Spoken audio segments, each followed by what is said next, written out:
What's up, guys? Mason the Brock Henderson here, and this is American Crime Story, Season 1, Episode 5, The Race Card. Wow. This, this show is getting really hard to watch. Not, I can't even imagine the people that have already seen all this stuff, already been through it, the people that were involved in it. I can't imagine trying to watch this show. Because even as somebody who did not experience any of it, and who doesn't really know a whole lot about it, watching some of this stuff that's going on. Now, some of it may be exaggerated for the point of the show, possibly, but most of the stuff, like, I'm looking it up, and most of this stuff is spot on. You know, like, I'm reading articles, people, it's funny because I type in, like, 2 words, and then the question just pops up that I want to see answered, because other people are, I'm sure, asking the same thing. Is any of this real? And then it pulls up this article. Yep, most of this stuff, it happened. Whether it's, you know, a magazine or an interview with somebody saying that it happened, it's crazy. It is absolutely crazy. I don't know where to start really, so I'm just going to start with kind of the main point that I'm getting from each episode. It seems like there's one thing in each episode that Marcia Clark does or says, or even the prosecution as a team, they do or say, that just is setting them up for failure. I can't remember what happened in the second episode. There was something in the second episode that they, or maybe it was the first one, I can't remember now. But in the third episode, it was the, oh, now I remember. It was in the first episode, Marcia Clark was just getting too emotionally involved. You know, like, everything that was going on with Nicole, with all this stuff, you could just tell that each time she found out something more, when she found out about the abuse, she just took it so personally. And I'm just like, that's going to come back to hurt you later, because you get too personally involved, it seems like you're attacking OJ in particular. And that's not going to sit well with the jury. And let me pull this up really fast. The Dream Team, they don't really take Johnny Cochran seriously. Like, when they bring him on, she just kind of shrugs it off like, yeah, it's just a bunch of egos working together. They're gonna fall apart. They don't. In fact, they actually, with Johnny Cochran on the team, the more I see of him, the more I think he's got to be the reason that OJ got off innocent. Because everything he says is just like the perfect words. I hate it personally because looking at all the evidence, yeah, OJ's guilty. But then he steps up and he's so just charismatic, he picks the words perfectly, that you almost want to believe him, even though you know that he's just talking out his ass. You know, like, it's crazy how assured he is that his client is innocent, despite all of the testimony, despite all of the facts, despite all of the evidence. He is convinced it is tampered, and he's practically convinced himself at this point. It is that crazy. In the last episode, it was the jury selection. That one last juror that, you know, they were going back and forth. Prosecution was rejecting, you know, people who were either hated the police or were so emotionally, like, attached with OJ, you know, rejecting people based on their bias towards OJ or against police. Defense was rejecting people based on their bias against OJ or for the police. And then there's that one last juror that Johnny Cochran's just like, you know, I just need one more juror. And so she's stepping up, and it's the perfect juror for the defense. And Marcia's just like, you know what? Let them have it. We got this. She'll see reason. I'm just like, no, that's exactly what Johnny Cochran wants. You're playing right into his hand. What are you thinking? In this episode, it's Mark Furman. The guy is very, very clearly a racist. Christopher Darden can sense it. Like, he knows You can tell that he knows. He knows what he's talking about, Chris Darden. And you almost kind of feel bad for him because they brought him on the team, he thought, for his opinion. And it's kind of funny because it opens with Johnny Cochran on the TV. I'll talk about the opening scene itself in a second, but when they have him on TV, he's talking about Darden and says that the only reason he was brought on the team was because he was a black man. And pretty much everything that Marcia Clark does in this episode is pretty much exactly what Cochran said. And I can imagine Darden at this point feeling like she really did just bring me on the team because of the color of my skin. It's not because of me. It's not for anything like... No, she just wants me on here because I'm a black man. And I'm going to be able to, help sympathize the jurors for my case. I just don't understand most of her decisions. This guy is very clearly smart. He knows Johnny Cochran, and he's telling you don't put Mark Furman on the stand. She is adamant that it has to be him. I'm like, no, it doesn't. Yes, he found the glove, but so what? Present the glove, and they won't have a chance to question Mark Furman himself. Yeah, they might try to bring him on, but I don't get her reasoning. I don't understand why she doesn't see that Darden's trying to warn her because she's playing right into Johnny Cochran's hands. And she doesn't see it. It's ridiculous. And God, I'm so frustrated watching it. Because I do know the end result. I do know that he gets found innocent in the end. I do know that. And watching this, each episode, there's a little thing I'm just like, that's going to come back to haunt you. That's going to come back to haunt you. Yeah, that's going to come back to... It's ridiculous. And I just want to smack somebody upside the head and say, what were you thinking? Yeah, it's crazy. It really is crazy. But anyway, so there was that. That was frustrating to see, and I really do feel bad for Cochran because you can tell this entire episode he's trying so hard to validate himself as a prosecutor. Not for the color of his skin, not for who he is, not for who he worked for. He's trying to validate himself for himself as a prosecutor. And either Marcia Clark is not listening to him, or Johnny Cochran is just bashing him in the courtroom, in the media. It's crazy. He gets up there and gives a very compelling speech, in my opinion, about the N-word. Not to use it, what it will do to the jury, how it's kind of an emotionally, I can't remember the words he used, but pretty much it would stir up emotions and cause them to not see things clearly. And I'm just like, yeah, okay. If somebody called me a word that was offensive, yeah, I would feel the same way. It's not specifically black people and the N-word. It's anybody, if they get called a name that's offensive, anybody's going to feel that way. But Johnny Cochran steps up and says, I am offended. And he's talking just like a preacher. It is ridiculous. I'm offended. And all African Americans are offended right now by what Mr.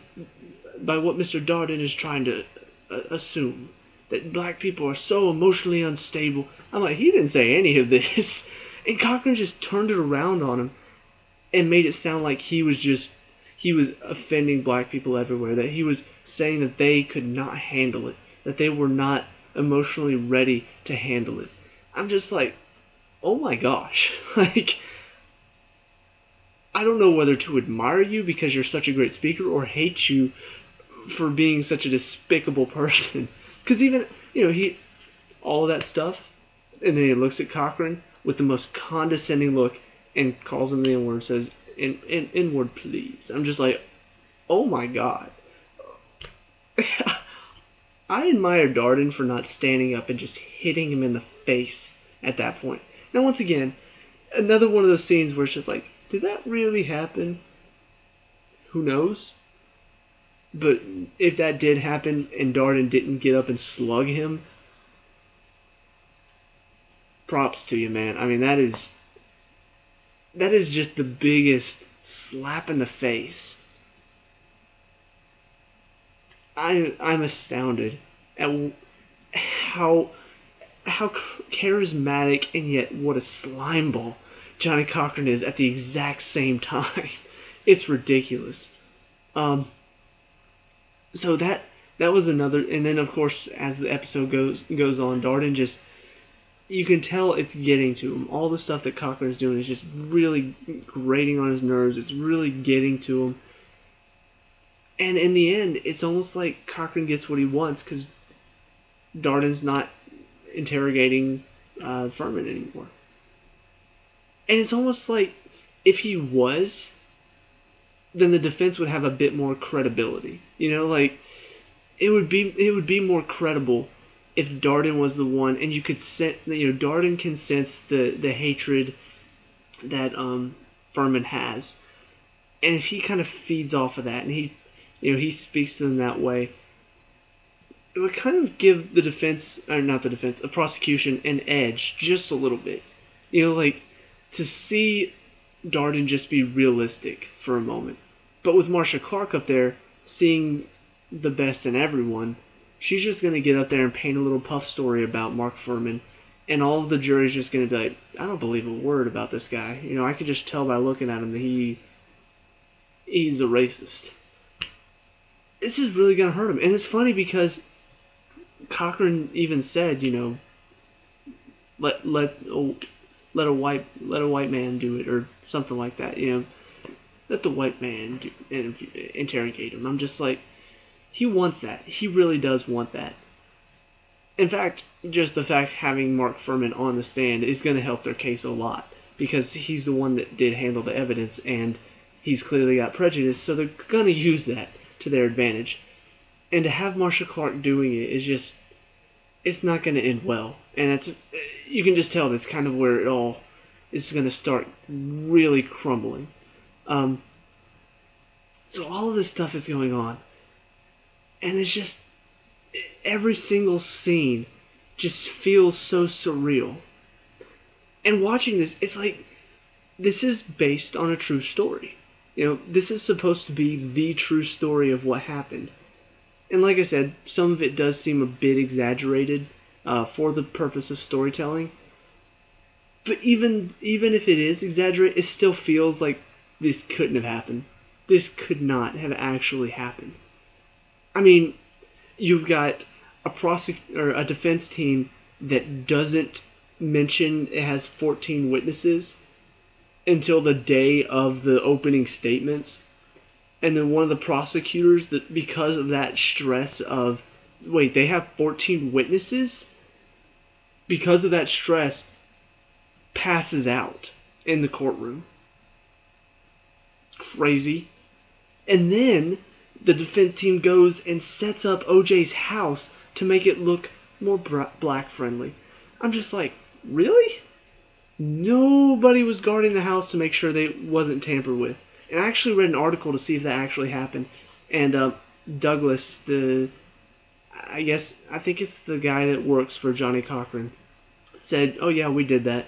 He said it wasn't considered tampering because we just wanted to make sure we touched up the place to make it, look like it was lived in, because OJ hadn't been there in a while. I'm like, are you serious? Taking down the pictures of OJ with white women in bikinis and whatever, and putting them up OJ with black people, you don't think that's tampering with evidence at all? That doesn't strike you as tampering with evidence? It was just, I can't believe this stuff actually happens. It's crazy. It is crazy. I'm going to say that a lot throughout the course of this season. This is crazy. Oh, it really is unbelievable.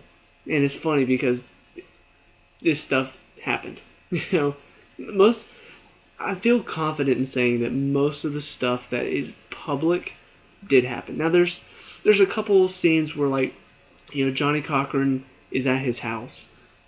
His wife is in bed, and he's going through his opening statements. I don't know if this actually happened, but the way they're playing it, it's like he's reading a script for a play. I've been in plays myself, and it's kind of the same sort of thing that I do, or I did. Not really in plays anymore, but it's the stuff that I did whenever I was studying a script for a play, I'd kind of pace in my room and just kind of read the script to myself. Like read my character's part, try to get the best tone of inflection, all that. It's exactly what he's doing. He's reading a script for a play. He even talks about it like it's a play. Like, we're telling a story. We just have to tell the story better than the other side. I'm like, oh my gosh. Like, it's crazy to think about it, but he's telling the truth. I mean, he really is. That's clearly what they're trying to do. They're not trying to tell the truth. They're not trying to find the truth. They're trying to write a narrative that will prove OJ innocent. And it's solely because he's a black man and it's the LAPD. And it's kind of funny to think about. Because, I mean, if you want to put in a hypothetical, imagine if a white man had killed his wife. Celebrity, same thing, but it was a white, no contest, he would have been found guilty. But because at the time the issue was huge, that the LAPD was just, and even now it's still an issue, but at the time it was such a big thing that the black man was being harassed by the LAPD. Because that was such a big thing, it didn't matter that OJ was a celebrity. It didn't matter what he did, who he was. All that mattered was the fact that he was black.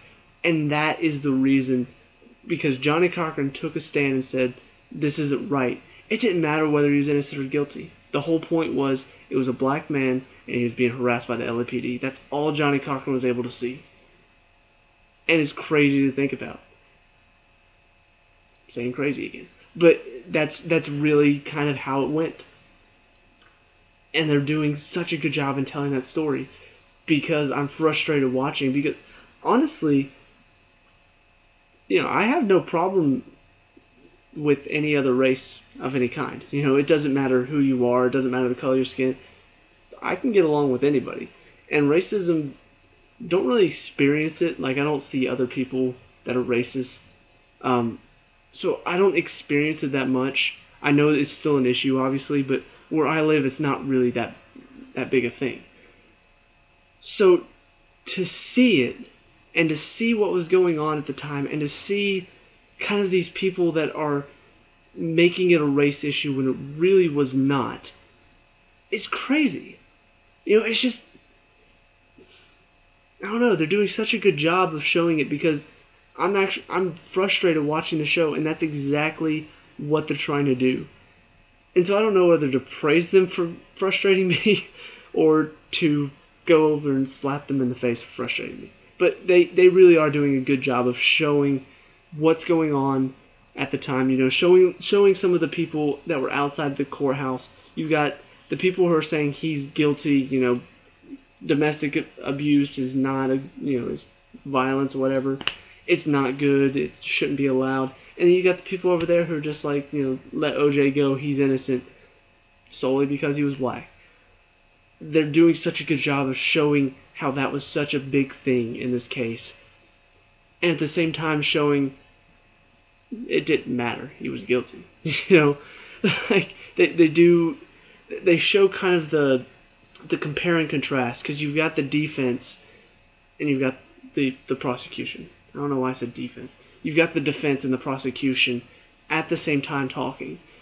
You've got the prosecution setting up their case. They've got the facts. They've got evidence. And then you got the defense. They flip over to them and they're just like, we're going to get all of this stuff thrown out because it was the police and they mishandled the evidence. They are bumbling. It blows my mind to see it back and forth like that.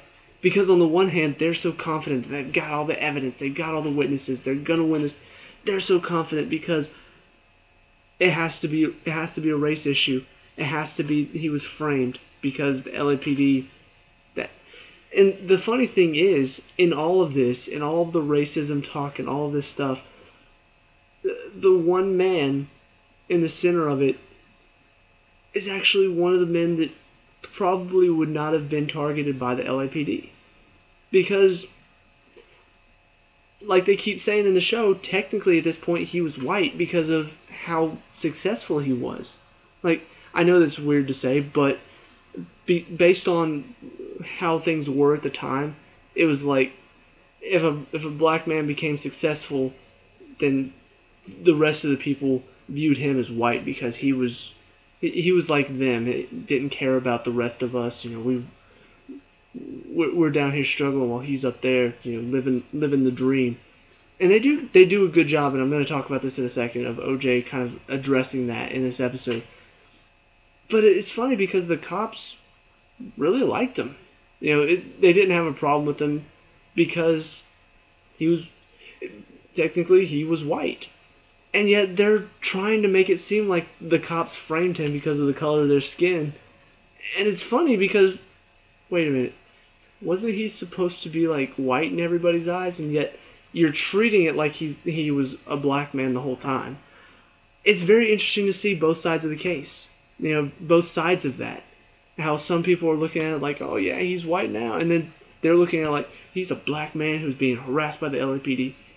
It's a dichotomy, and it's crazy to see. But going back to what I was saying about OJ, that one scene where he's talking to Johnny about, how he's not ashamed of buying a nice house because he earned it. Throughout most of this show, most of what he said has either sounded crazy or it's sounded dumb. Like he doesn't understand that there is a race issue going on right now because he's been living away from it. So he doesn't see it. Kind of like me, like don't really know there's a race issue because I don't see it, type thing. Sorry, message. So, but he's a bit ignorant to all that stuff, and yet he has this moment talking to Johnny where I'm just like, that is the first intelligent thing I've heard OJ say in this show. He talks about how he's earned it. Like you don't just get anything for free. You have to work for it. You have to earn it. He said there are a lot of people back from where I was living who tried to, who were tugging my shirt the whole way, who were trying to, ride my coattails through all of this. He said that's not how it works. And I'm just like, well, who is this person? Like, this is a very intelligent statement coming from him. Where was this person throughout all of this? Because I have not seen anything to suggest that he is this intelligent. But, I mean, a lot of what he said is true. And it's funny because this seems to be like a popular storyline as far as, like, people living in the ghetto. I can't remember what movie it was.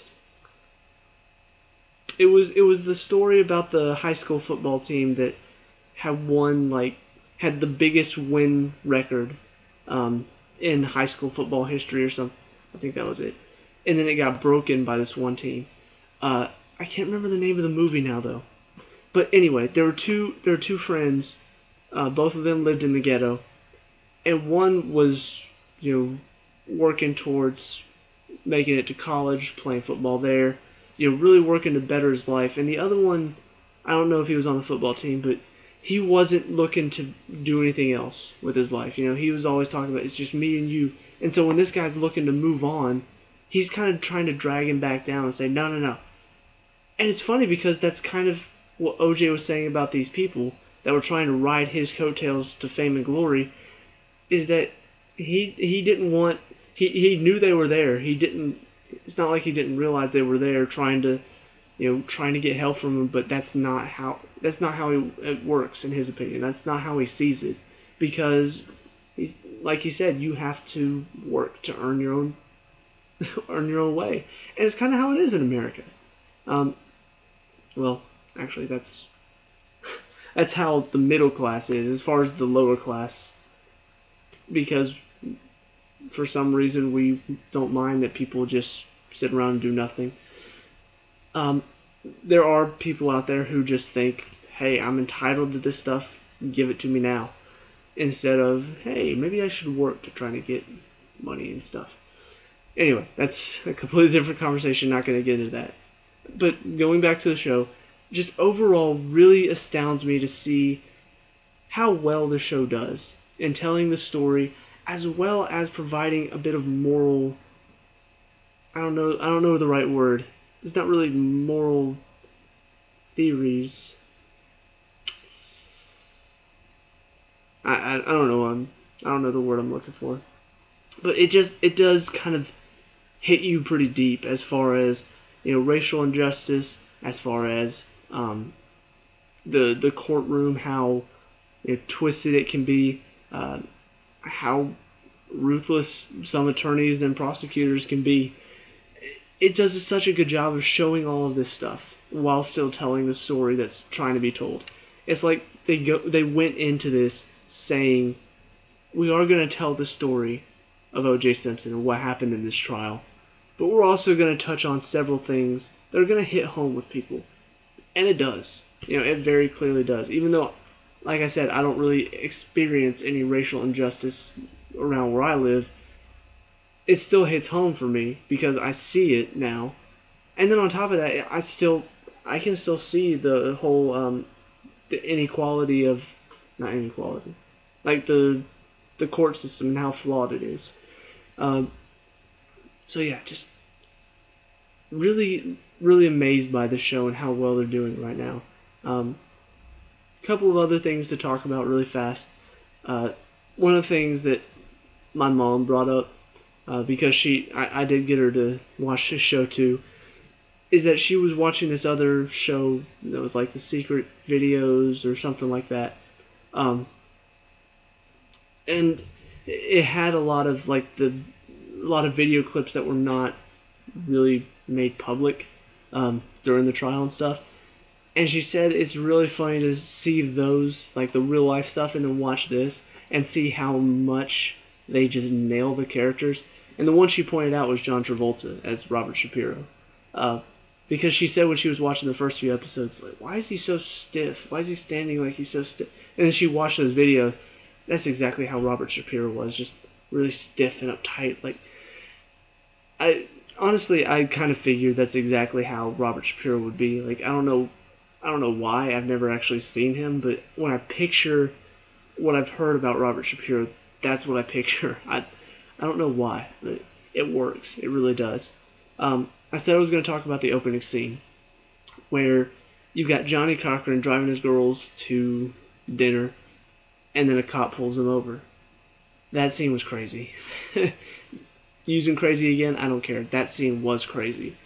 First of all, crazy just because the cop pulls him over for not using his blinker to change lanes, and then handcuffs him, puts him on top of the car, and then Johnny Cochran gets out of it because he's the ADA. This whole scene is messed up in so many ways. And then, of course, to make it even more ironic, they pull back and show the bike, and on the front of the police bike it says, "To protect and to serve." I'm like, oh my gosh. God, this is nuts. Stop sending me messages. So yeah, that opening scene was crazy. And then, of course, they show the prayer scene in the church where Johnny Cochran they put it on TV that he is in the church and they're praying about the OJ trial. And Marcia Clark said it best, oh, now they've got God on their side.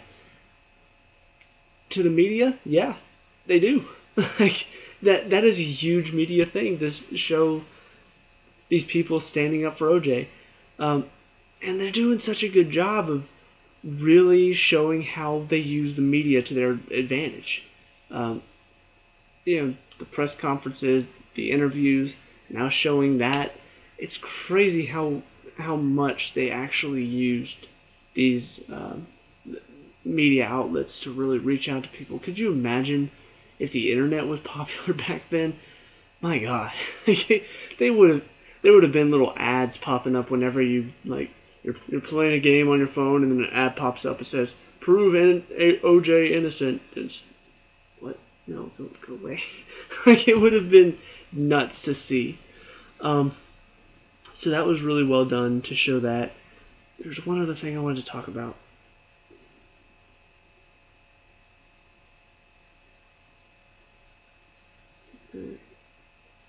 Oh, the Christopher Darden scene at the end. Because after the whole thing with Bill Hodgman collapsing, he ends up being the co-prosecutor. Yes. and he calls his dad about it. And even his dad is, once again, something that I don't know how much of this is true, but his dad's like pretty much talking down to him, saying that, well, maybe you should just take a hint. Maybe he's trying to give you some advice, one black brother to another. I'm just like, could you imagine? Like, you decide to take this case, and your own father is against you because of that decision. And then I can't remember if it was right after that or if there was another scene in between. In between that, actually, I think they had that scene, and then they showed him talking to Furman. And then he goes tell Marsha Clark, "Look, I can't do it." She decides to take over. And they showed another scene, but the final scene, and Mark Furman's like cleaning off his trophy case, and it shows the little medal. It's got the Nazi symbol in the middle. I'm like, oh my gosh. Like, are you serious? How? How could you not have done your research on this guy? How could you not have done enough research to know this about him?